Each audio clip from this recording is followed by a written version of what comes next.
ও সোনাকা,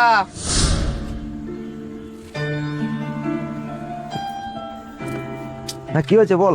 এই সিলিন্ডার নিয়ে কোথায় চললা? উফ, আর বলিস না ভাই, তো পাড়ায় বেরিয়েছিলাম, দেখি কারো কাছে যদি ভর্তি গ্যাস পাওয়া যায়। ভর্তি গ্যাস? এখন চারিদিকে গ্যাসের যে আকাল, তুমি কারোর থেকে ভর্তি গ্যাস পাবে বলে তোমার মনে হয়? আরে চেষ্টা করতে কি দোষ আছে, দেখি না একবার চেষ্টা করে, যদি পেয়ে যায় তাহলে বাইরের লোকের ওই খ্যাচকাচানির হাত থেকে বাঁচবো, বুঝেছিস তো। সে তো অবশ্যই, আমিও দুদিন ধরে ভর্তি গ্যাস খুঁজছি, কিন্তু খুঁজেই পাচ্ছি না। তোর ব্যাং আমার না এবার বিরক্ত লেগে যাচ্ছে, জানিস না, আমি এই গ্যাসের চক্করে পড়ে দোকানটাও খুলতে পারছি না, এরপর দেখছি শালা না খেয়ে মরতে হবে।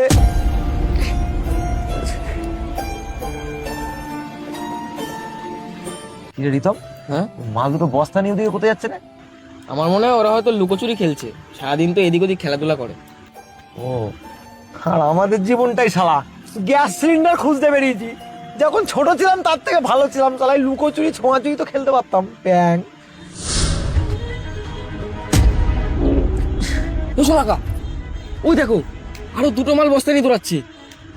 রিতম, হ্যাঁ, আমি শিওর এই মালগুলো না সব ন্যাড়া পোড়ার জন্য পাতা কুড়াতে যাচ্ছে। হুট, মেয়েরা পড়া তো কবেই চলে গেছে। তাহলে বস্তা নিয়ে ওই পাড়া দিয়ে কেন দৌড়াচ্ছে? কিছু তো নিশ্চয় হয়েছে। চত গিয়ে দেখি। চলো চলো চলো। চল চল চল, তাড়াতাড়ি চল। কি হচ্ছে রে? আবে নাই না, ছট ছট লাগেন দেখো। আরে চিন্তা আয় দাঁড়া। এই বস্তা দে, আরে আমাকে আগে দে। এই আমাকে এই আবে দাঁড়া। আরে আরে ভাই আমাকে আগে দে। আরে আরে ভাই